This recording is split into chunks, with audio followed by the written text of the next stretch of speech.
ইন্নাল্লাযীনা আমানু ওয়া আমিলুস সালিহাত কানাত লাহুম জান্নাতুল ফিরদাউসি নুসুলা খালিদিনা ফিহা লা ইয়াবগুনা আনহা হিওয়ালা। জোরে বলুন আল্লাহু আকবার। আল্লাহ রাব্বুল আলামিন বলছে, নিশ্চয়ই যারা ঈমান এনেছে, নেক আমলগুলো সম্পাদন করেছে, ঈমান আনয়ন করার পর ভালো ভালো আমলগুলো যারা করেছে, ওই সমস্ত বান্দা বান্দি যারা ঈমান আনলো, নেক আমল করলো, আল্লাহ তাআলা ওই সমস্ত বান্দা বান্দির জন্য জান্নাতুল ফেরদাউস নামক জান্নাতের ভিতরে সুসজ্জিত বাগান সমূহ আল্লাহ তাআলা রেখে দিয়েছেন। একটু চিৎকার মেরে বলি সুবহানাল্লাহ। ওই সমস্ত বান্দা বান্দি যারা ঈমান আনলো, নেক আমল করলো, তারা ওই জান্নাতের ভিতরে প্রবেশ করবে। ওই জান্নাতের ভিতরে প্রবেশ করবে, জান্নাতের ভিতরে চিরকাল অবস্থান করবে। তারা আর সেই জান্নাত থেকে বের হতে চাইবে? আসতে বলবো না, চাইবে? সম্মানিত ভাইয়েরা, তাহলে এখানে দুইটা গুণাবলীর কথা উল্লেখ করা হয়েছে। কয়টা? আমার সাথে আওয়াজ দিয়ে বলতে হবে, কয়টা? আরো জোরে বলেন, কয়টা? দুইটা। এক নাম্বার হলো ঈমান। এক নাম্বার কি? নাম্বার দুই কি? নেক আমল। জান্নাতে যাওয়ার জন্য আল্লাহ তাআলা এই দুইটা গুণাবলীর কথা এখানে উল্লেখ করেছেন। কয়টা? দুইটা। আমার ভাইয়েরা, আমার বন্ধুগণ, এক নাম্বার হলো ঈমান আর নাম্বার দুই হলো নেক আমল। আমার বন্ধুগণ, আসুন আমরা জেনে নেই ঈমানের পরিচয়টা কি। আমার ভাইয়েরা, আমার বন্ধুগণ, আল্লাহ রাব্বুল আলামিন কুরআনুল কারীমের 2 নম্বর সূরা বাকারার 285 নম্বর আয়াতে কারিমার মধ্যে মহান রাব্বুল আলামিন ঈমানের পরিচয়টা সুন্দর করে জানিয়ে দিয়েছেন। যারা পারেন আমার সঙ্গে সঙ্গে ঠোঁট মিলিয়ে মিলিয়ে পড়ুন। আমানার রাসূলু বিমা উনজিলা ইলাইহি মির রাব্বিহি ওয়াল মুমিনুন কুল্লুন আমানা বিল্লাহি ওয়া মালাইকাতিহি ওয়া কুতুবিহি ওয়া রুসুলিহি লা নুফাররিকু বাইনা আহাদিন মির রাসূলিহি ওয়া ক্বালু সামি'না ওয়া আতা'না গফরানাকা রাব্বানা ওয়া ইলাইকাল মাসির। জোরে বলুন আল্লাহু আকবার। আমার ভাইরা, আমার বন্ধুগণ, আল্লাহ রাব্বুল আলামিন বলছেন আমানার রাসূল, রাসূল ঈমান এনেছে বিমা উনজিলা ইলাইহি মির রাব্বি, আল্লাহ তাআলার পক্ষ থেকে রাসূল কারীম সাল্লাল্লাহু আলাইহি ওয়াসাল্লামের উপরে যা নাজিল করা হয়েছে সেই বিষয়ের উপরে। আমার বন্ধুগণ, আমার ভাইয়েরা, এখন বলুন আল্লাহ তাআলার পক্ষ থেকে আমার রাসূলের উপরে কি নাজিল করা হয়েছে বলেন? আরো আওয়াজ দিয়ে বলা লাগবে, কোন কিতাব? আমার ভাইয়েরা, আমার রাসূল সেই কুরআনের উপরে ঈমান এনেছে, দৃঢ় বিশ্বাস স্থাপন করে নিয়েছে। আমার বন্ধুগণ, আল্লাহ তাআলা বলছেন ওয়াল মুমিনুন, তারা হলো মুমিন, তারা হলো ঈমানদার। কারা মুমিন, কারা ঈমানদার? আমার ভাইয়েরা, যারা আল্লাহ এবং রাসূল এবং আল্লাহ তাআলার পক্ষ থেকে আমার রাসূলের উপরে যা নাজিল করা হয়েছে এই বিষয়ের উপরে যারা ঈমান আনলো তারা মুমিন, তারা ঈমানদার। এই ঘোষণা কার বলেন? আরো আওয়াজ দিয়ে বলা লাগবে, এই ঘোষণা কার?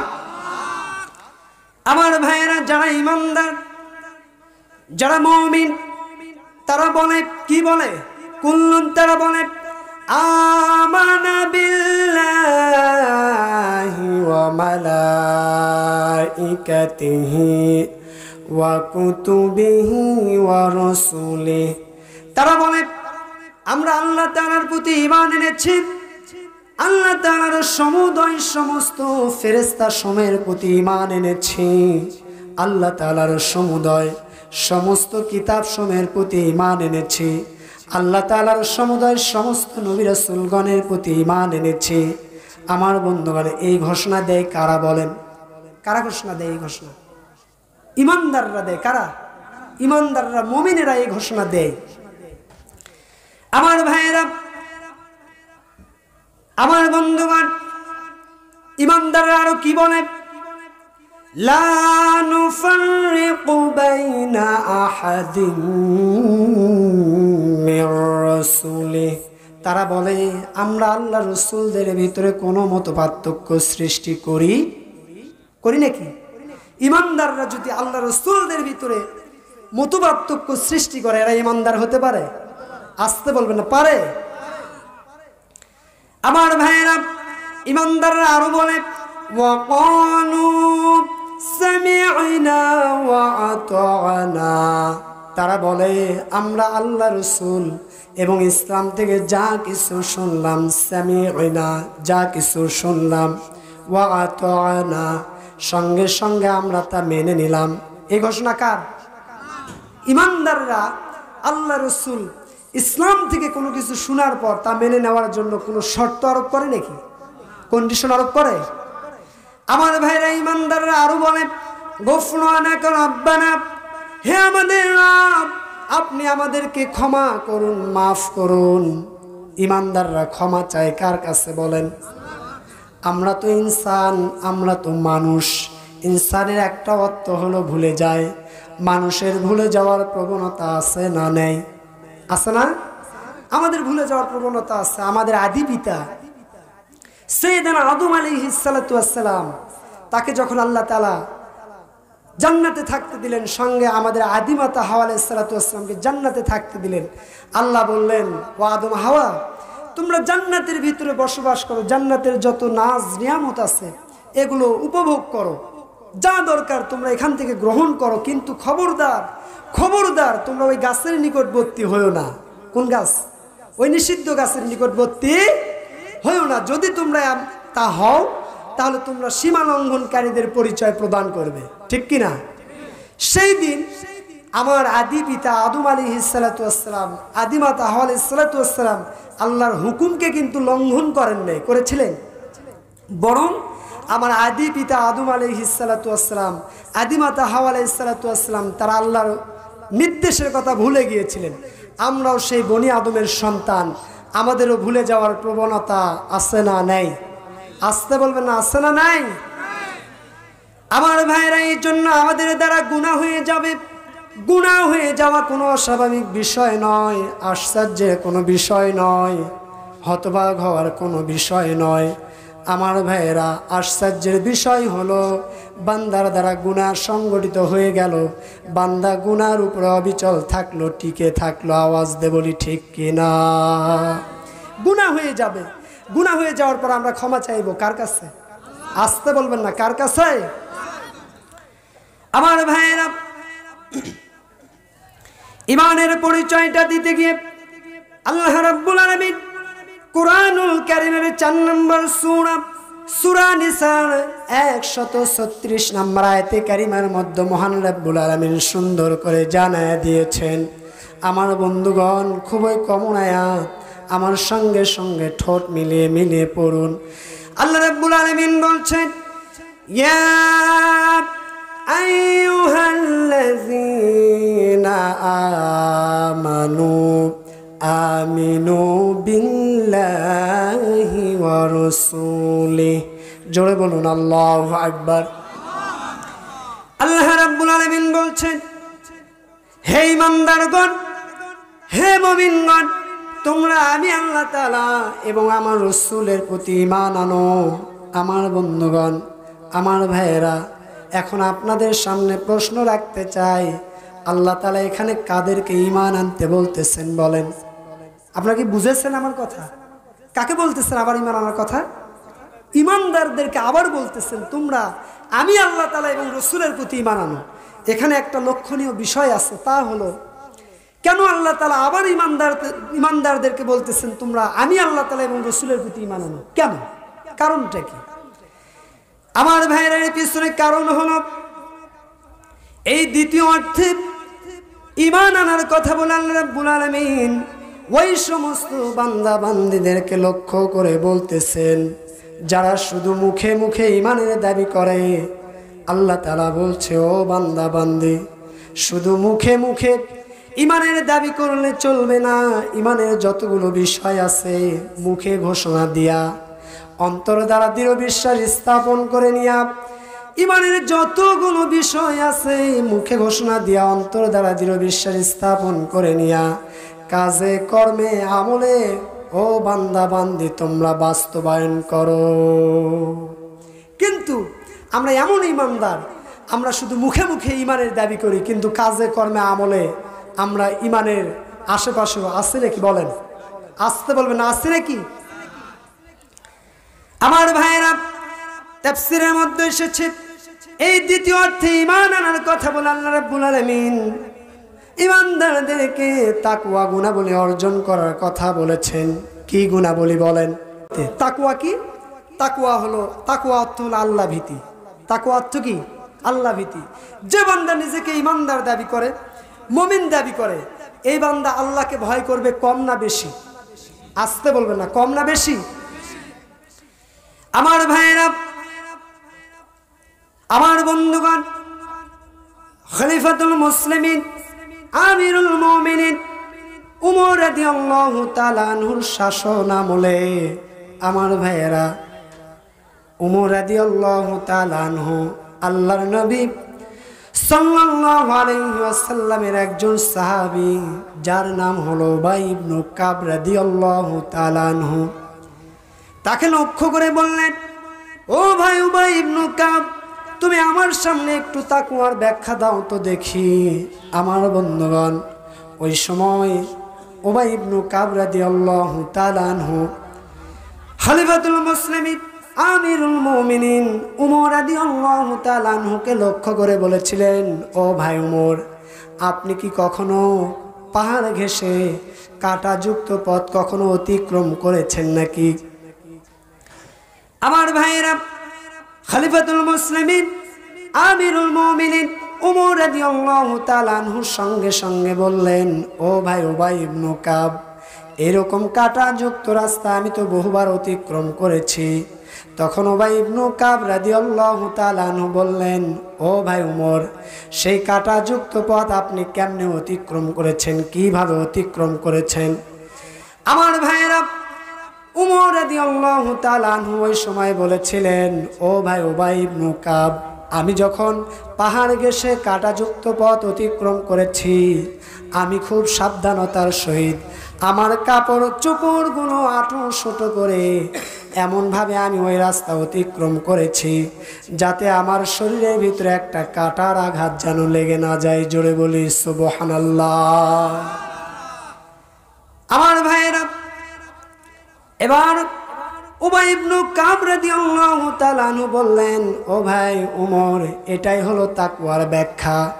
উমর রাদিয়াল্লাহু তাআলা আনহু বললেন, ও ভাই উবাই ইবনে কাব, আমি তো কিছুই বুঝতে পারলাম না।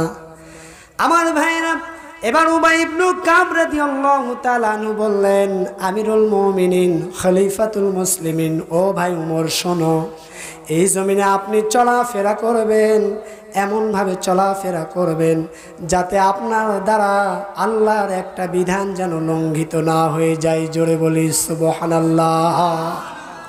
যেমনভাবে আপনি কাঁটাযুক্ত পথ খুব সাবধানতার সহিত আপনি কাপড় আঁটু ছোট করে আপনি চলেছেন যেন আপনার শরীরের ভিতরে কাঁটার আঘাত যেন লেগে না যায়, তেমনইভাবে এই জমিনে আপনি এমনভাবে চলাফেরা করবেন যেন আপনার দ্বারা আল্লাহর একটা বিধান লঙ্ঘিত না হয়ে যায়। সুবহানাল্লাহ বলতে ইচ্ছে করে না?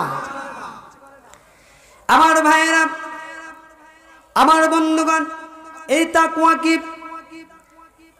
একবার উমর রাদিয়াল্লাহু তাআলা আনহু তিনি আমার বন্ধুগণ তার শাসন আমলে তিনি প্রজা সাধারণের অবস্থা সরজমিনে প্রত্যক্ষ করার জন্য দেখার জন্য তিনি ছদ্মবেশে তার রাজ্যের ভিতরে ঘুরে বেড়াতেন। আমার ভাইরা এর ওই ধারাবাহিকতায় উমর রাদিয়াল্লাহু তাআলা আনহু একদিন করলেন কি, আমার ভাইয়েরা ছদ্মবেশে তিনি প্রজা সাধারণের অবস্থা সরজমিনে দেখার জন্য দেখার উদ্দেশ্যে বেরিয়ে পড়লেন। পথ চলতেছে, দুপুরবেলা সূর্যের তাপে মরুভূমির বালু কণাগুলো পাথর কণাগুলো আগুনের মতো উত্তপ্ত হয়ে গেছে। আমার ভাইরা সেই মরুভূমির বালু কণা পাথর কণাগুলো অতিক্রম করে উমর রাদিয়াল্লাহু তাআলা আনহু তার রাজ্যের ভিতরে পূজা সাধারণের অবস্থা প্রত্যক্ষ করার জন্য তিনি ঘুরে বেড়াচ্ছেন। ঘুরতে ঘুরতে ঘুরতে ঘুরতে উমর রাদিয়াল্লাহু তাআলা আনহু তিনি একজন রাখালকে পেয়ে গেলেন। সেই রাখাল চরণ ভূমির ভিতরে তিনি বকরি চারাচ্ছিলেন। সেই রাখালের কাছে গিয়ে রাখালকে লক্ষ্য করে বললেন, ও ভাই রাখাল, আমি হলাম একজন পথিক। আমি পথ চলতে চলতে এই দুপুরবেলা মরুভূমির পথ অতিক্রম করতে গিয়া এই সূর্যের তাপে আমার দারুণ পিপাসা এবং ক্ষুধা লেগেছে। ও ভাই রাখাল, তুমি একটু তোমার বকরির মধ্য থেকে একটা বকরি দুধ দহন করে আমাকে একটু দিবা নাকি? আমি সেই দুধ পান করে আমার ক্ষুধা এবং তৃষ্ণা নিবারণ করতে চাই। আমার ভাইয়েরা, এই কথা যখন উমর রাদিয়াল্লাহু তাআলা আনহু সেই রাখালকে লক্ষ্য করে বললেন, ওই রাখাল বললেন, ও ভাই পথিক, শুনে নাও, আমি হলাম এই বকরির পালের রাখাল, আমি এই বকরির পালের মালিক না, অতএব আমি তোমাকে দুধ দিতে পারবো না। এই বকরির পাল থেকে একমাত্র আপনাকে দুধ দিতে পারেন আমার এই বকরির পালের মালিক। আমার ভাইয়েরা, খলিফাতুল মুসলিমিন আমিরুল মুমিনিন মনে মনে দারুণ খুশি। সেই রাখালের আল্লাহ ভীতি দেখে তিনি মনে মনে দারুণ খুশি। রাখালকে পরীক্ষা করার জন্য রাখালকে লক্ষ্য করে বললেন, ও ভাই রাখাল, তুমি আমার কাছে একটা বকরি বিক্রি করে দাও। এখানে তো অনেকগুলো বকরি আমি দেখতে পাচ্ছি, এখান থেকে যদি একটা বকরি আমার কাছে বিক্রি করে দাও, তোমার মালিক বলতেই পারবে না। তুমিও কিছু অর্থ পেয়ে গেলে, আমারও প্রয়োজন সারল। সঙ্গে সঙ্গে ওই রাখাল উমর রাদিয়াল্লাহু তাআলা আনহুকে লক্ষ্য করে বললেন, ও পথিক, শুনে নাও, তুমি যেই কথা বলতেছো আমার মালিক বলতে পারবে না, কিন্তু আমার মালিকের একজন মালিক আছেন, যিনি তোমারও মালিক আমারও মালিক। তিনি কোথায় আছেন? তিনি কি দেখতে পাবে না? জোরে বলি সুবহানাল্লাহ। আমার ভাইয়েরা, সেই সময় একজন রাখালের ভিতরে যেই পরিমাণ আল্লাহওয়ালা তাকওয়া, যেই পরিমাণ তাকওয়া আল্লাহ ভীতি ছিল, আজকে অনেক মুফতি মুহাদ্দিস, আমার ভাইয়েরা অনেক মুফাসসির, এরপরে অনেক শিক্ষিত লোক, আমার ভাইয়েরা প্রফেসর, যত শিক্ষিত লোক আছে এদের ভিতরে ওই রকম পরিমাণ তাকওয়া আছে নাকি? কি পরিমাণ তাকওয়া ছিল! ওই জন্য ওই যুগকে বলা হতো সোনালী যুগ, ঠিক কিনা? আমার ভাইয়েরা, আমি ইমানের পরিচয়টা দিতেছিলাম। ইমানের পরিচয়টা আল্লাহ রাব্বুল আলামিন কুরআনুল কারীমের 9 নম্বর সূরা তাওবার 119 নম্বর আয়াতে কারিমার মধ্যে মহান রাব্বুল আলামিন সুন্দর করে জানায় দিয়েছেন। আল্লাহ রাব্বুল আলামিন বলছেন, ইয়া আইয়ুহাল্লাযীনা আমানু তাকুল্লাহা ওয়া কুনু মা'আস সাদিকিন। জোরে বলুন আল্লাহু আকবার। আমার ভাই, আল্লাহ রাব্বুল আলামিন বলছেন, হে বান্দারগণ, হে মুমিনগণ, তোমরা আমি আল্লাহ তাআলাকে ভয় করো, ভয় করার মতো, আর তোমরা সদা সর্বদা সত্য কথা বলো। কার নির্দেশ? আসতে বলবেন না, কার নির্দেশ? ইমানদাররা কখনো কি মিথ্যার আশ্রয় নিতে পারে নাকি? পারে। কিন্তু আজকে দেখবেন আপনি আমি নিজেকে ইমানদার দাবি করি, কিন্তু এত মিথ্যা কথা বলি, মিথ্যা বলার পটু আমরা, ঠিক কিনা? খুব মিথ্যা কথা আমরা বলি। আসি মনে করেন জয়পুরহাট, বলি বগুড়ায় আসি, এই মোবাইল ফোন এসে বেশি মিথ্যা সরাসরি হয়ে গেছে, ঠিক কিনা? আওয়াজ দিয়ে বলা লাগবে, ঠিক কিনা? সম্মানিত ভাইয়েরা, কিন্তু ইমানদার কখনো মিথ্যার আশ্রয় নিতে পারে? আপনি যখন একটা মিথ্যা কথা বলবেন, ওই একটা মিথ্যা কথাকে ঢাকার জন্য আর একটা মিথ্যা আপনার সামনে চলে আসবে, ঠিক কিনা? আমার ভাইয়েরা, ইমানদার কখনো মিথ্যার আশ্রয় নিতে পারে না। ইমানদার সদা সর্বদা সত্য কথা বলবে। আমার বন্ধুগণ, আমার ভাইয়েরা, মুনাফিকদের 3টা আলামত আছে। কয়টা আলামত? আরো আওয়াজ দিয়ে বলা লাগবে, কয়টা আলামত? মুনাফিকদের 3টা আলামত আছে।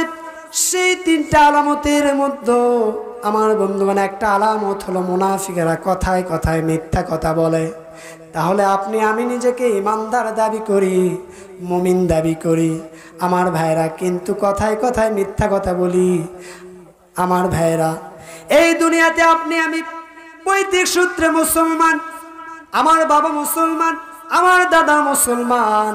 আমার বন্ধুগণ, আমার ভাইরা, এই দুনিয়াতে আপনি আমি নিজেকে ইমানদার দাবি করি, মুমিন দাবি করি, কিন্তু আল্লাহরও একটা তালিকা আছে। সেই তালিকায় আপনার নামটা, আমার নামটা মুসলমানের তালিকায় থাকবে নাকি? মিথ্যা যদি বলে থেকে থাকবে? থাকবে না। আমার ভাইয়ের, এই জন্য মিথ্যা কথা বলা যাবে না, মিথ্যার আশ্রয় নেওয়া যাবে না। জান্নাতি লোকদের একটা বড় গুণ হলো তারা সদা সর্বদা সত্য কথা বলবে। আমার ভাইয়েরা, সত্য কথা বলতে গিয়া যত বিপদ আসুক, মুসিবত আসুক না কেন, ইমানদাররা কখনো মিথ্যার আশ্রয় নিতে পারে না, ঠিক কিনা? সম্মানিত ভাইয়েরা, সম্মানিত বন্ধুগণ, এই জন্য আসুন আমরা মিথ্যাকে ছেড়ে দেব। জোরে বলি ইনশাআল্লাহ।